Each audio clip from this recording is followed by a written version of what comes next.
我们要说起古埃及，它一直都是一个神秘的地方。今天呢，我们就来聊聊在狮身人面像你不知道的现象。上一集讲乌格库的时候提到过，狮身人面像的双眼，它正好对应了狮子座最亮的2颗星。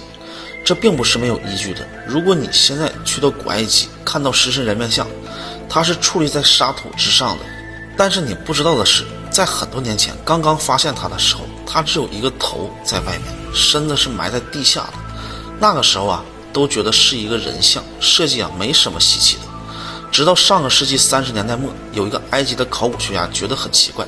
他就组织了人，花费了数年的时间去挖掘，这才让一个整体的狮身人面像展露在众人的面前。这个建筑当时是震惊了各地的考古学家，因为它的身体是狮子的形状，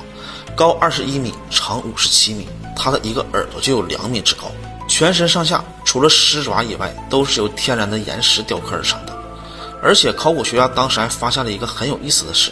他们在观察狮身人面像附近的建筑，发现都有被雨水侵蚀过的痕迹。但是从4500年前至今，吉萨地区是没有下过雨的，那就由此推定狮身人面像只是公元前7000年或者更早的时候建造的。那么究竟是谁耗费这么多的精力来建造的狮身人面像呢？和乌格库一样，都让考古学家百思不得其解。后来也有专家分析，他们肯定是起着某种特殊的作用，可能是护身符，也有可能是守护着什么。